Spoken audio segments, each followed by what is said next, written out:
갈라디아서 6장 11절로 16절까지의 말씀을 제가 봉독하겠습니다.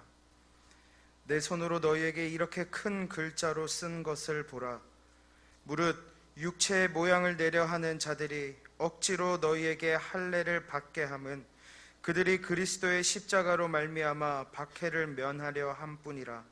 할례를 받은 그들이라도 스스로 율법은 지키지 아니하고 너희에게 할례를 받게 하려 하는 것은 그들이 너희의 육체로 자랑하려 함이라. 그러나 내게는 우리 주 예수 그리스도의 십자가 외에 결코 자랑할 것이 없으니 그리스도로 말미암아 세상이 나를 대하여 십자가에 못 박히고 내가 또한 세상을 대하여 그러하니라. 할례나 무할례가 아무것도 아니로되 오직 새로 지으심을 받는 것만이 중요하니라. 무릇 이 규례를 행하는 자에게와 하나님의 이스라엘에게 평강과 긍휼이 있을지어다. 아멘.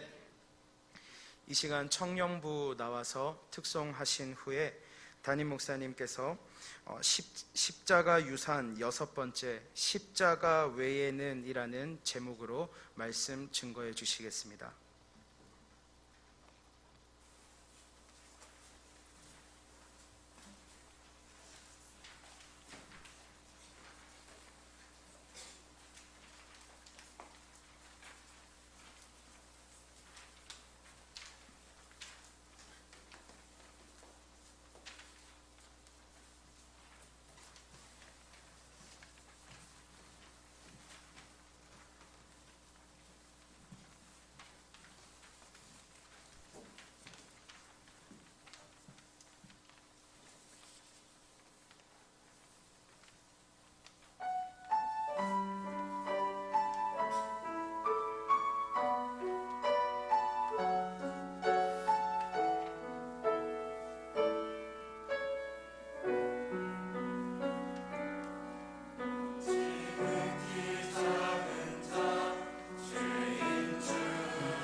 아멘. 감사합니다.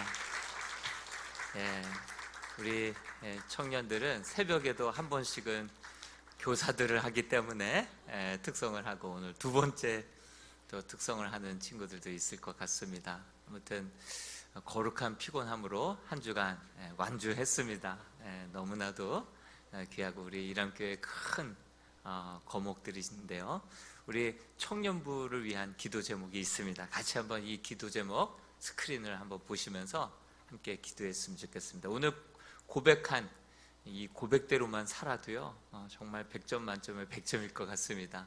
고백대로 사라지는 우리 청년부가 되게 해달라고, 또 예수 그리스도를 위한 영광스러운 사역에 인생 전부를 들여서 헌신할 수 있는 우리 청년부가 되게 해달라고, 또 각자의 삶의 자리에서 예수 그리스도의 십자가 흔적을 가지고 사명자로 살아내는 청년들 되게 해달라고, 또 예수 그리스도의 복음 가지고 삶에서 믿음의 선한 싸움들을 싸워서 늘 승리하는, 성공하는 청년들이라기보다도 정말 믿음으로 영적으로 승리하는 우리 청년들 되게 해달라고, 우리 세 가지 기도 제목을 가지고 합심하여 청년부를 축복하며 기도하겠습니다.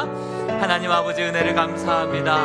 우리의 마음을 모아서 우리 청년들을 축복합니다. 아버지 하나님, 영광스러운 사역에 그 인생의 전부를 걸 수 있도록 도와주옵소서. 이보다 더 영광된 일이 없게 하여 주옵시고, 이보다 더 보람된 일이 없는 그 일에 아버지 하나님 삶을 드릴 수 있도록, 그래서 복되게 하시고 영광되게 하시고 감격이 있게 하시고 하나님 기쁨이 마르지 않도록 인도하여 주옵소서. 각자의 삶의 자리에서 예수 그리스도의 십자가 흔적을 가지고 아버지 이 세상 속에서 담대하게 주님을 증거하고 드러내는 아버지 믿음의 청년들 되게 하여 주옵소서. 예수 그리스도의 복음 가지고 삶 속에서도 믿음의 선한 싸움을 싸우며 아버지 승리하는 그러한 청년들이 되게 하여 주시옵소서.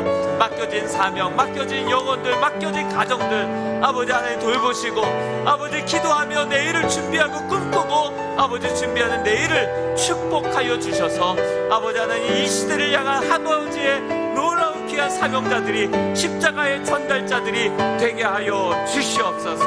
하나님 감사합니다. 하나님 붙잡아 주옵소서. 아버지 하나님 인도하여 주옵소서. 하나님 아버지, 은혜를 감사합니다. 우리 고난주간을 맞이하여서 온 교회가 한 주간 새벽을 깨우며 그리스도의 남은 고난을 내 몸된 육체에 채우며 주님의 십자가 사랑에 함께 동참케 하셔서 감사합니다. 오늘 우리 청년부가 귀한 마음을 담아서 올려드리는 이 찬양, 주님 기뻐 받아 주옵소서. 옥합을 깨트려 주께 드리는 여인의 향기나는 찬양이 그러한 삶이 되게 하여 주옵시고, 하나님이 잊지 않고 기억하시는 헌신 되게 하여 주옵소서. 이들의 믿음의 고백이 십자가의 전달자로 살겠노라고 했던 이 믿음의 고백이 변치 않는 믿음의 삶의 고백 되게 하여 주옵소서. 3포 세대, 5포, 7포, 아니 무언가를 더 포기해야 할 정말 각박해져가는 이 세상 속에서 우리를 살리기 위하여서 십자가를 지시되 포기하지 아니하셨던 주님, 쓰러져도 다시금 일어나 그 길을 완주하셨던 주님처럼 우리 청년들 포기하지 않게 하여 주옵소서. 항상 주님의 말씀을 등불 삼아 걸어가게 하여 주옵소서. 주님의 십자가의 흔적으로 죄를 이기게 하시고 거룩의 능력으로 살아가게 하여 주시옵소서. 청년 담당 목사님을 축복하여 주시고, 모든 영적인 리더들에게 시대를 분별할 수 있는 눈과 시대를 헤쳐나가고 함께 극복해 나아갈 수 있는 십자가 부활의 능력으로, 성령의 충만함으로 기름 부어 주옵소서. 오늘도 말씀하여 주옵시고 말씀 가운데 살아 역사하여 주옵소서. 예수 그리스도의 이름으로 기도하옵나이다. 아멘. 우리 다시 한번 우리 청년부 뜨거운 박수 격려 부탁드립니다. 감사합니다. 한 주간 동안에 우리 믿음의 선배들, 십자가를 아주 진하게 경험하신 우리 믿음의 선배들의 그 유산을 함께 지켜봤습니다. 정말 우리도 그럴 수 있을까? 어떻게 두 아들을 죽인 그 원수를 자기의 양자로 삼을 수 있을까? 마지막 죽음의 그 순간에 저들의 죄를 용서해 달라고 그렇게 원수까지도 용서해 줄 수 있을까? 어떻게 정말 자기 자신을 아주 극심히 모멸감을 주며 육체 또 정신적인 심한 고통을 주며 계속해서 신사참배를 그렇게 요구하는 일제에 대항해서 어떻게 끝까지 믿음의 지조를 지킬 수 있을까? 분명히 주기철 목사님도 그 순사에게 하나님이 살아계시면 당신이 이렇게 고난받을 때 하나님은 이렇게 내버려 방치하고 있냐고, 그럴 때 주기철 목사가 고백을 하죠. 지금 내 힘으로 버티고 있는 것 같소? 지금 내가 내 힘으로 내 정신력으로 이것을 버티고 있는 것 같소? 하나님은 나를 한 번도 배신하지 않았는데 나 또한 주님을 배신할 수 없습니다. 십자가를 정말 온전히 경험한 누구라도 정말 이런 상황에 닥치게 되면 이 가운데서도 끝까지 믿음의 절개를 지키고 십자가의 아름다운 유산을 이 땅에 흔적으로 남기고 갈 사람들이 많이 있게 될 줄로 믿습니다. 내 힘으로는 못하지만 우리 주님의 십자가를 온전히 경험하고 주로 인하여서 죽고 이제는 내가 사는 것이 아니요 주님이 사는 것이라고 고백하는 자들에게는 이러한 능력이, 우리의 능력이 소망이 될 줄로 믿습니다. 오늘 이 밤에도 그것을 경험하지 못한 분들이 이 밤에 그것을 경험하는 이 밤 될 수 있기를 축복합니다. 오늘은 십자가 유산 6번째, 십자가를 이건 사도 바울의 고백이거든요. 십자가 외에는 그 어떤 것도 내 자랑 삼지 않겠다. 이것은 사도 바울의 고백인데요. 오늘 우리가 읽었던 말씀은 갈라디아서 6장 제일 마지막 끝장에 해당되는 말씀입니다. 그러니까 어떻게 보면 갈라디아서를 마무리하는 가장 종합적인 마무리되는 중요한 말씀이죠. 어떻게 마무리되고 있습니까? 6장 11절로 이제 마무리가 들어갑니다. 이제 끝으로 하면 반갑죠? 예. 이 사도 바울이 끝으로 하면서 11절 말씀이 시작이 됐는데요. 같이 한번 읽어보겠습니다. 시작. 내 손으로 너에게 이렇게 큰 글자를 쓴 것을 보라. 지금까지는 작은 글씨로 썼어요. 작은 글씨로 썼다는 것은 대필자가 쓴 거예요. 바울이 직접 쓴 게 아니라 누가 대필자가 대신 써준 거예요. 그런데 여기서부터는 내가 큰 글자로 쓰겠다. 눈이 나쁘니까 이제 본인이 쓸 때는 큰 글자로 쓰게 되죠. 이 말은 이제부터는 내가 마무리하겠다라고 하는 뜻이에요. 정말 중요한 말을 한번 내가 일어나서 이제 내가 손수 마무리하겠다.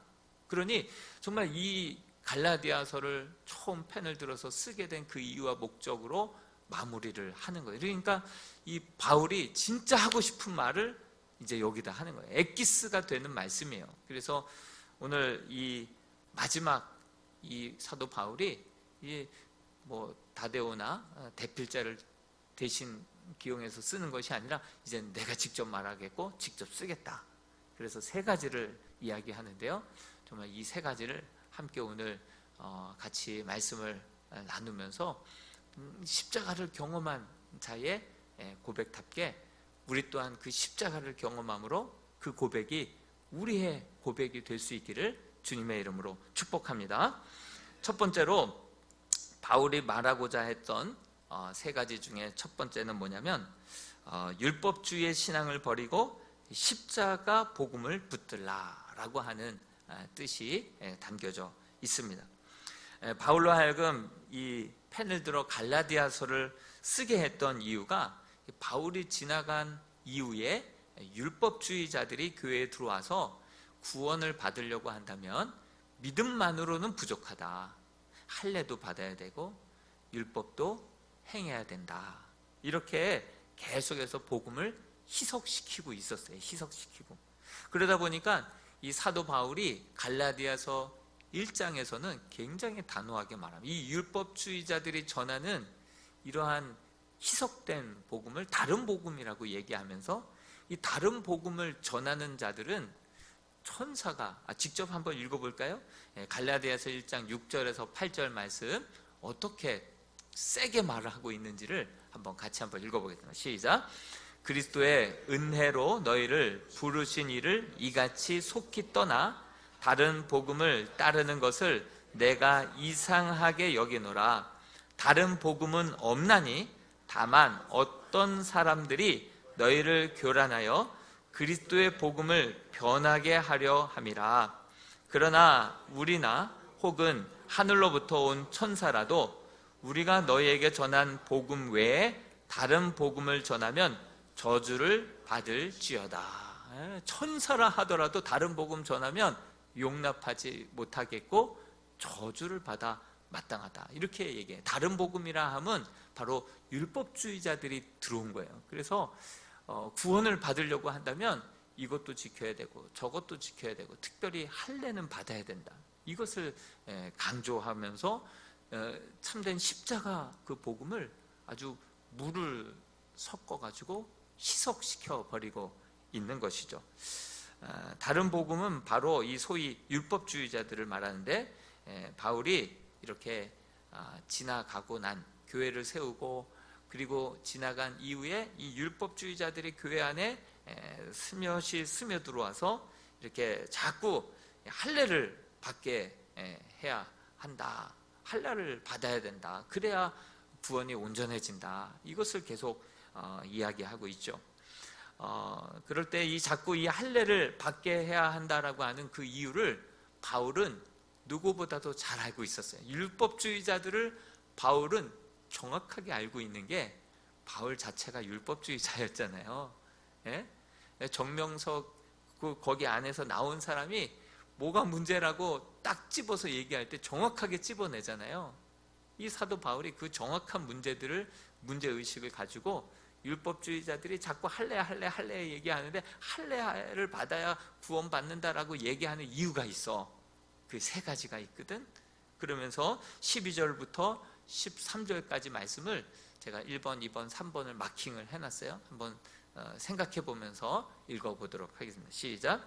무릇 육체의 모양을 나타내는 자들이 억지로 너희에게 할례를 받게 함은 그들이 그리스도의 십자가로 말미암아 박해를 면하려 함뿐이라. 할례를 받은 그들이라도 스스로 율법은 지키지 아니하고 너희에게 할례를 받게 하려는 것은 그들이 너희의 육체로 자랑하려 함이라.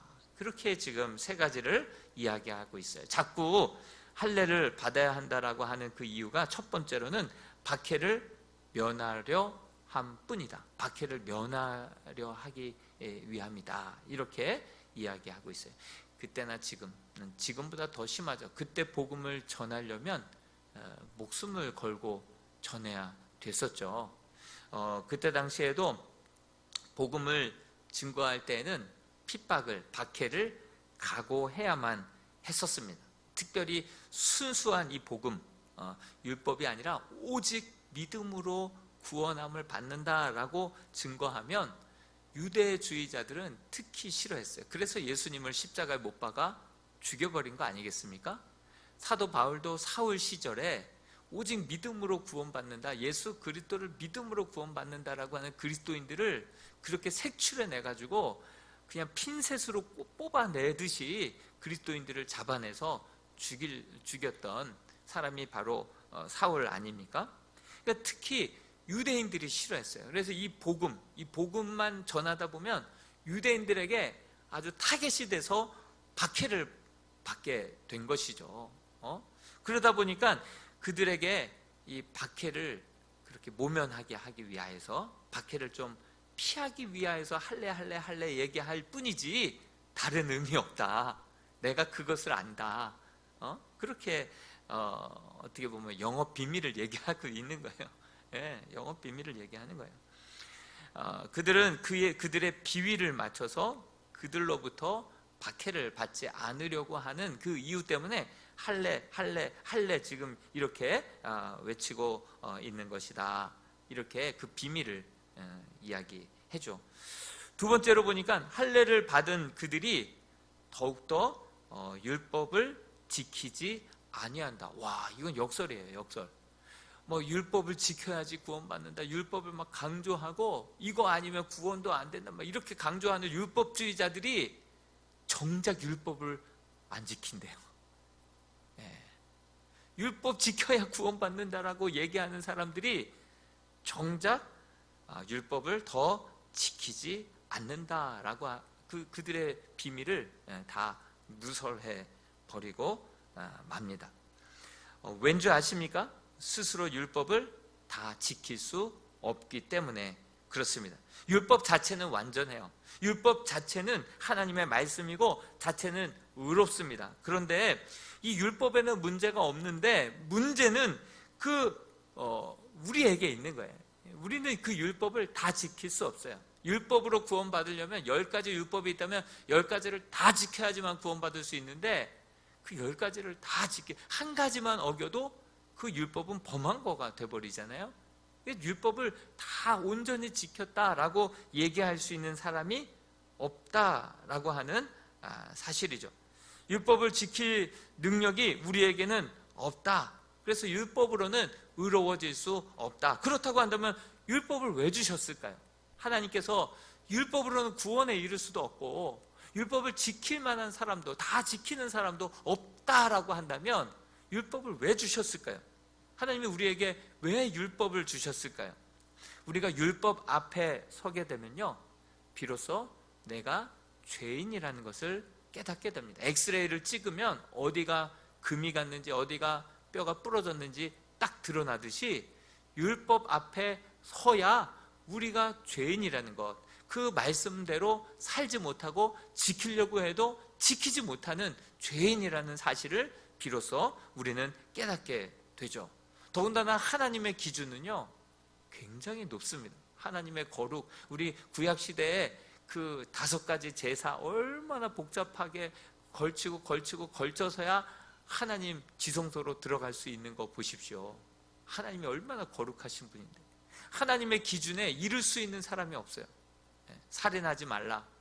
우리는 살인만 안 하면 그만이지 생각을 하는데 형제를 미워하면 이는 살인하는 것이니, 여기서 살인 안 해본 사람이 어디 있어요? 여기 이런 기준으로 따진다면 살인하지 말라 해서도 걸리는 거예요. 여자를 보고 음욕을 품는 것도 간음이다 라고 볼 때 간음 안 한 사람이 없는 거예요. 하나님의 높은 기준에, 그 하나님의 거룩과 하나님의 의의 높은 기준에 도달할 수 있는 사람이, 율법으로는 도달할 수 있는 사람이 한 명도 없다는 거예요. 그러면 율법을 왜 주셨느냐? 이 율법을 통하여서 내가 하나님 앞에 도무지 설 수 없는 죄인이라는 것을 깨닫게 하기 위해서, 이것을 지키면 지킬수록, 알면 알수록 나는 그것을 온전히 지키지 못하는 죄인이구나 라는 것을 깨닫게 하기 위하여서 우리 율법을 우리에게 주셨다라고 하는 사실이죠. 그래서 우리 갈라디아서 3장 24절 말씀을 한번 읽어보겠습니다. 갈라디아서 3장 24절이요. 시작.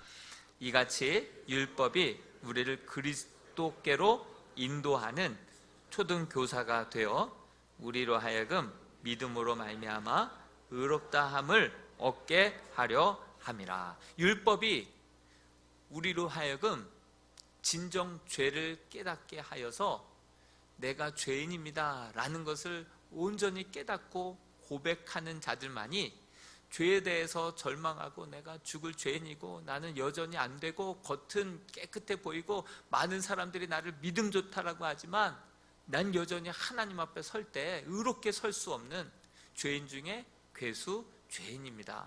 그러므로 내게는 예수 그리스도가 필요합니다. 그래서 초등교사라고 하는 거예요.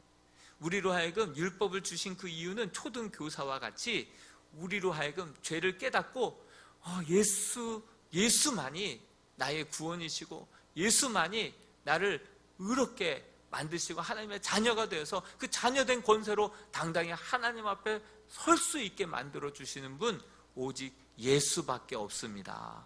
그것을 깨닫게 하기 위해서 우리에게 초등교사로, 몽학 선생으로 이 율법책을 준 것이다. 이렇게 성경은 분명히 갈라디아서를 통하여서 사도 바울이 우리에게 이야기해 주고 있습니다. 그렇습니다. 율법을 주심은 율법을 통해서 내가 다 지킬 수 없구나, 율법을 통해서 내가 얼마나 죄인인지를 깨닫게 하시기 위하여서 우리에게 주신 거예요. 그런데 율법주의자들은 자신들이 율법을 잘 지키고 있다라고 착각하고 있어요. 그리고 자신들이 거룩하다라고 착각하고 있어요. 율법에 중한 바 의와 인과 신은 다 버려버리고 율법의 조각들만 가지고 조미료에 넣는 그러한 향신료의 11조까지 내가 낸다. 율법의 정말 중요한 핵심적인 굵은 뼈대가 되는 의와 인과 신은 다 그냥 버려버리고 아주 율법의 조그만 조항들 613가지로 쪼개가지고 이것도 지키고 저것도 지킨다. 나는 몇 가지를 지켰다.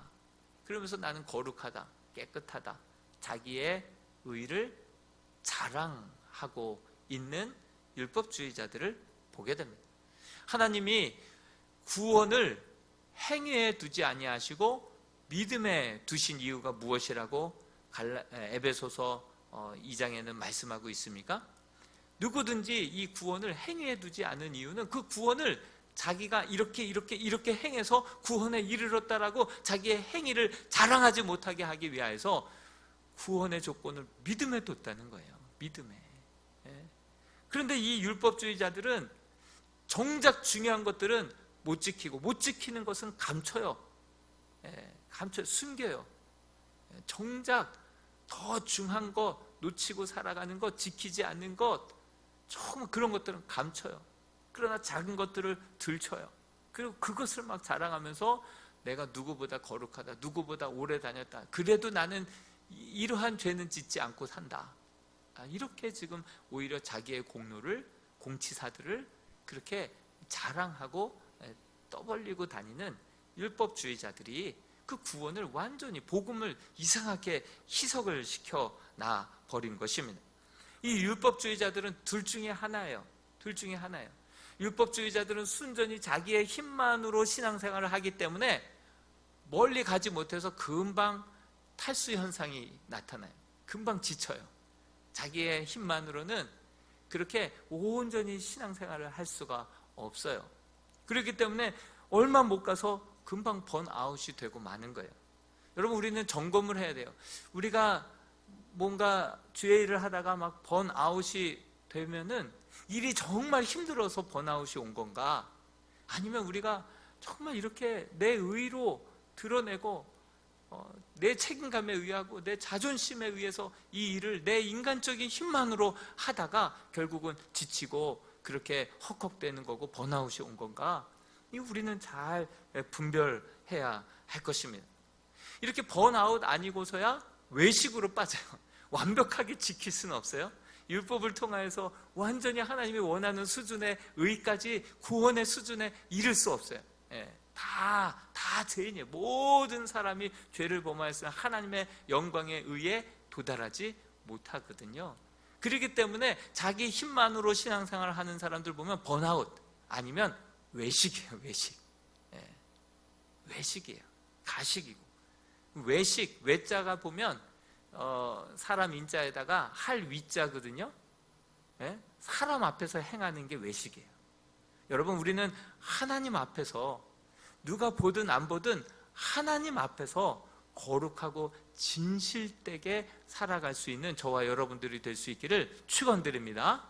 하나님이 공급해 주시고 하나님이 주시는 힘으로 나아갈 때 우리는 번아웃 되지 않고 달려가도 걸어가도 곤비치 않을 줄로 믿습니다. 모세를 부르실 때 떨기나무 불꽃 가운데서 불었잖아요. 사실 그 떨기나무 그 나무 보면 불이 붙으면 후루룩 하고 타버릴, 없어지고 금방 사라질 나무거든요. 근데 위에서부터 불이 임하자 그 나무가 후루룩 타버리고 끝이 아니라 꺼지지 않는 불이 되는 거예요. 계속 타오르는 거예요. 하나님께서 공급해 주시는 힘으로, 하나님을 의식함으로 하나님이 주시는 힘과 지혜와 능력으로 일을 할 때 우리는 달려가도 곤비치 않고 걸어가도 피곤치 않게 될 줄로 믿습니다. 샘솟는 기쁨으로 하나님 주시는 그 은혜로, 지혜로 그 능력으로 맡겨주신 일들을 잘 감당한 후에 이것은 내가 한 것이 아닙니다. 나의 나된 것은 오로지 주의 은혜로 내가 여기까지 왔습니다. 이러한 자들이 십자가에서 내가 죽고 주로 살고 내 힘이 아니라 내 안에 계신 그리스도로 이 모든 일들을 감당하게 된 줄로 믿습니다. 틀린 거예요. 완전 틀린 거예요. 율법주의 신앙, 내 힘으로, 내 의지로, 내 책임감으로 뭔가 사람들한테 칭찬받으려고, 뭔가 사람들한테 내가 거룩하다, 내가 또 의롭다라는 것을 드러내기 위해서 일하는 것과 정말 주님 앞에 이름도 없이 빛도 없이 누가 보든 안 보든, 누가 알아주든 안 알아주든, 누가 칭찬하든 안 하든 정말 하나님 한 분만 바라보며 묵묵히 그 일을 했을 때 샘솟는 기쁨이 나고요, 달려가도 걸어가도 곤비치 않는 힘이 위로부터 주어지고요, 하나님이 받으셨다라고 하는 그 확신과 함께 마음의 평안과 기쁨이 오면 그것으로 게임 끝인 줄로 믿습니다. 하나님이 알아주시면, 하나님이 기억하시면 그것으로 끝인 그러한 참된 주님의 제자들이 될 수 있기를 주님의 이름으로 축복합니다. 이 바울이 너무나도 잘 알고 있어요. 왜냐하면 본인이 바리새인 중에 바리새인이었거든요. 사도 바울이 자랑할 것이 많았어요. 사도 바울은요, 자신이 바리새인 중에 바리새인이었다, 난지 8일 만에 할례를 받았다, 이스라엘 족속이요 히브리인 중에 히브리인이요 율법으로는 의로 충만하고 어느 날에는 피를 받아서 율법이 아닌 믿음으로 구원받는 사람들을 색출해서 잡아서 막 죽이기까지 했었던, 자기 의로 충만했던 사람이 바로 이 사도 바울이었던 거예요. 그렇기 때문에 이 사도 바울이 뭐라고 이야기하고 있습니까? 정말 우리 빌립보서 3장 6절에서 9절 말씀을 읽어보면 이 사도 바울이 무엇을 지금 이야기하고 있고, 왜 예수 그리스도만이 진정 우리를 의롭게 하시는 분이라고 고백하고 있는 이유가 여기 있는 거예요. 그가 자랑했던 것을 배설물로 버려버렸던 이유가 여기 있는 거예요. 같이 한번 6절에서 9절을 읽어보겠습니다. 시작. 열심으로는 교회를 박해하고 율법의 의로는 흠이 없는 자라.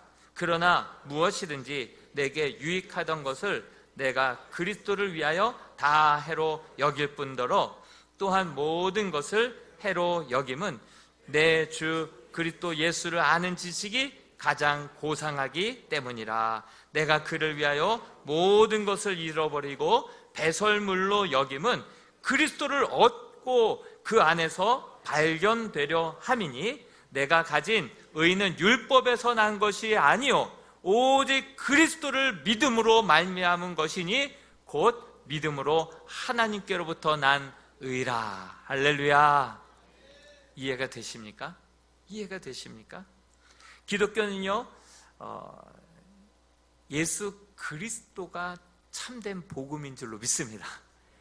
예수님의 가르침, 예수님의 율법, 산상수훈, 그것이 복음이 아니라 예수님 자체가 복음인 줄로 믿습니다.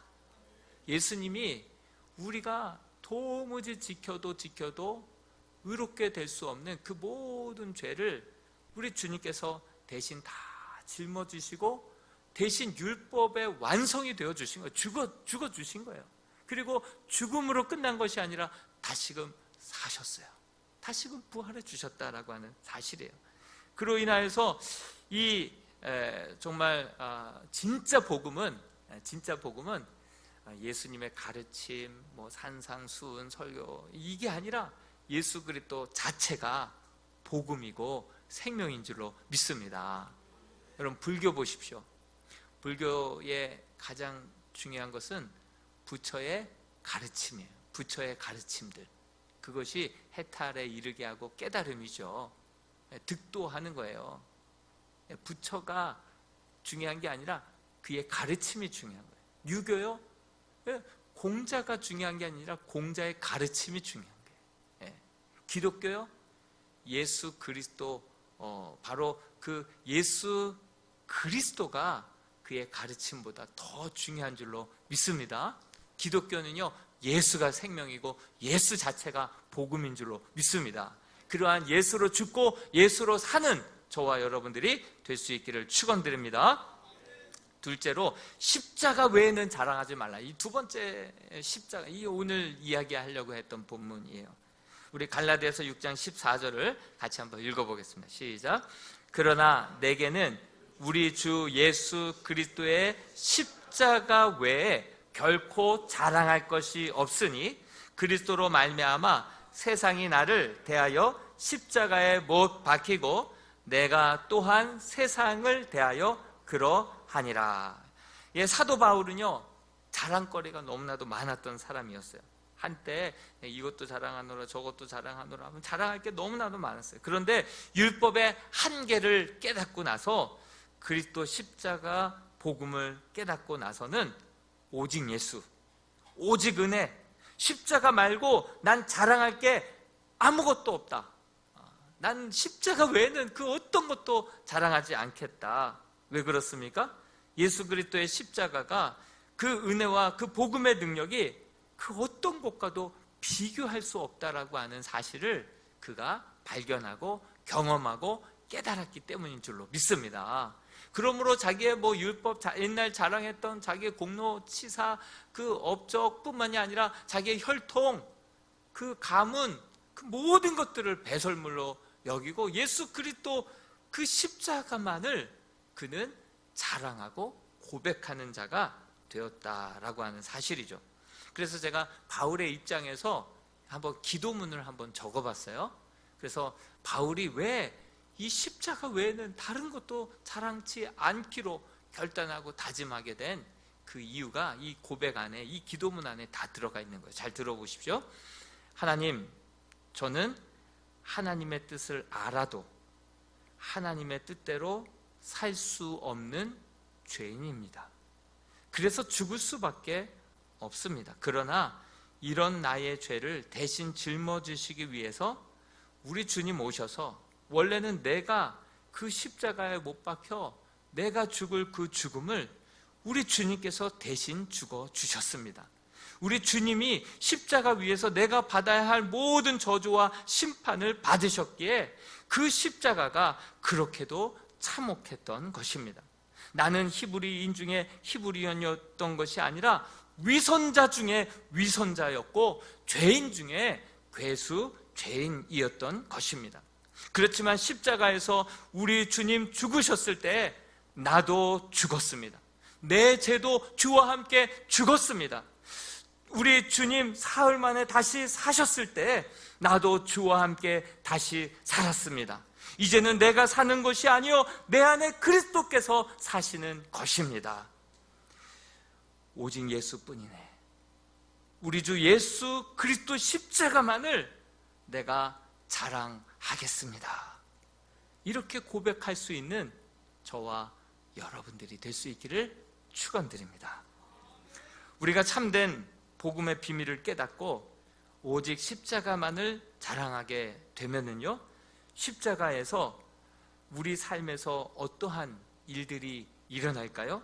바로 15절의 말씀에 그 비밀이 숨겨져 있습니다. 15절 말씀 같이 한번 마지막으로 읽어보겠습니다. 시작.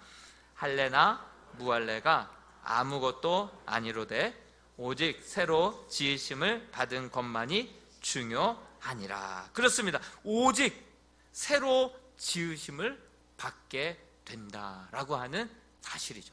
여러분, 예수님이 왜 십자가에서 그렇게 참혹하게 돌아가셨을까요?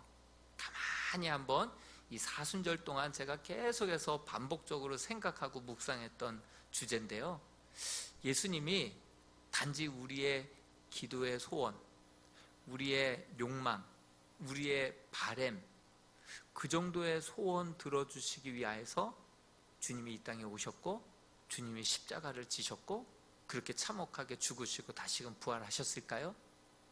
주님이 우리의 욕망, 우리의 기대와 소망, 우리의 소원, 바램, 그 정도만 그 들어주시기 위해서 이 모진 고난과 십자가를 그렇게 담당하시고 죽으시고 부활하신 것일까요? 여러분, 우리 주님께서는 우리 죄 때문에 돌아가셨어요. 뿐만 아니라 우리를 새롭게 하기 위해서 돌아가시고 다시금 부활하신 줄로 믿습니다. 이것을 우리는 믿어야 되는 거예요.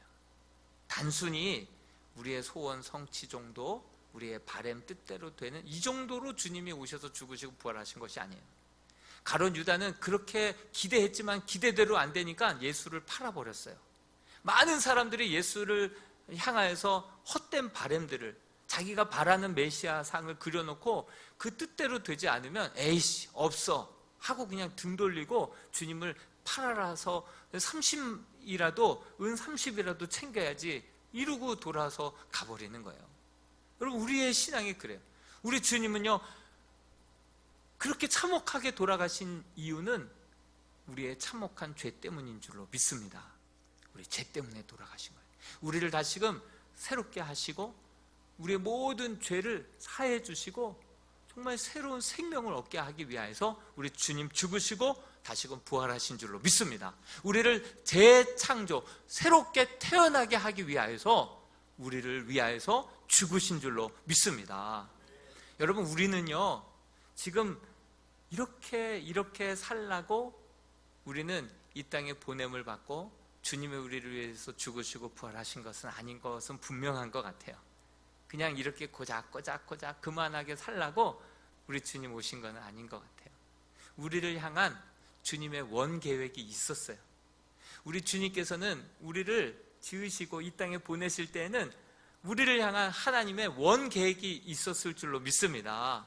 사울을 보면요, 사울이 그렇게 막 핍박을 하다가 다메섹 도상에서 만났을 때 눈이 멀지 않았습니까? 그래서 하나님께서는, 주님께서는 아나니아를 그 사울에게 가라고 하십니다. 아나니아가 꺼려 하는 거예요. 사울을 아니까, 그 명성을 아니까 불편해 하는 거예요. 그럴 때 우리 주님께서 그를 뭐라고 얘기하셨어요? 이방인을 위한 나의 택한 그릇이라고 얘기했죠. 하나님의 원 계획은 이방인을 위하여서 그들을 멋지게 구원해내는 나의 이방인을 위한 택한 그릇으로 하나님은 그의 인생을 택하셨고, 그렇게 그를 향한 원 계획을 가지고 계셨는 줄로 믿습니다. 그런데 사울이 그 잘못된 율법주의 유대교에 빠져가지고 그렇게 잘못 믿어버린 거예요. 허송세월을 많이 보내버린 거예요. 믿는 사람들조차도 색출해내서 잡아 죽이는 자가 되었었던 것이죠. 그런데 십자가 상에서 그만 자기의 죄 때문에 죽으시고 부활하신 예수 그리스도를 만난 뒤로는 자기의 삶이, 인생이 사울에서 바울로 바뀌게 된 줄로 믿습니다.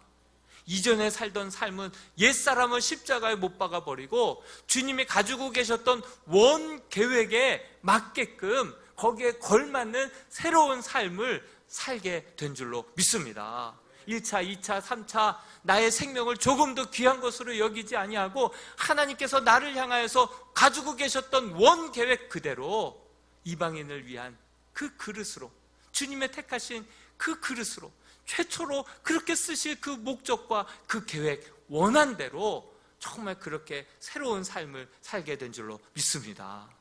베드로요, 주님을 3번씩이나 부인했었죠. 잔뼈 굵은 어부로 끝날 인생이었죠.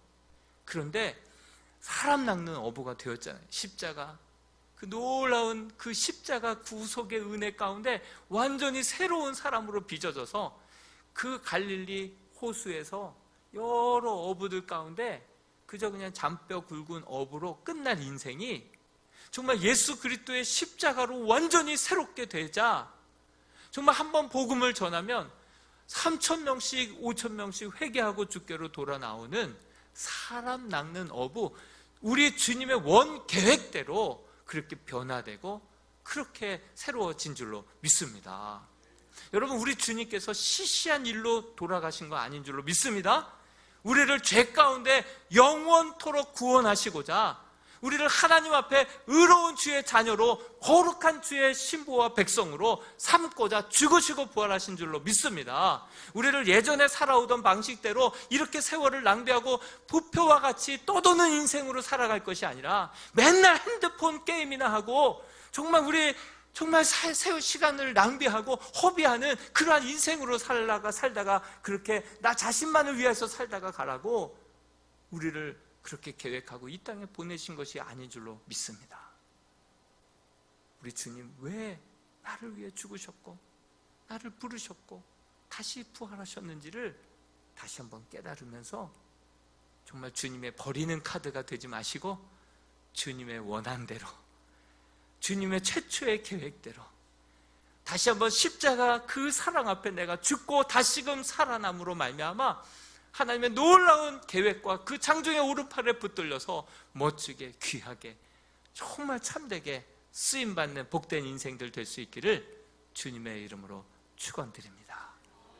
우리 시간 고난주간 우리 성금요일인데요, 우리 이 시간에는 이 찬양을 좀 뮤직비디오로 같이 한번 영상을 보고요, 기도 제목 합심기도 하지 않겠습니다. 그냥 영상 한 5분 정도 되는데요, 이 찬양이 우리 주님 예수님 우리 때문에 돌아가셨다는, 우리를 새롭게 살리고자 돌아가셨다는, 우리는 새로운 삶을 살게 하기 위하여서 바로 우리 때문에 주님 돌아가셨다라고 하는 사실, 그 가사를 아시는 분들은 같이 따라 부르면서 이 찬양과 영상을 묵상하고 정말 자연스럽게 주님의 십자가, 나를 위한 십자가였다, 나를 위한 죽음이었고 나를 위해서 사셨다라는 것을 기억하면서 다시 한번 주님의 원한대로 살아가는 복된 인생 되게 해달라고 그런 마음으로 기도하시면서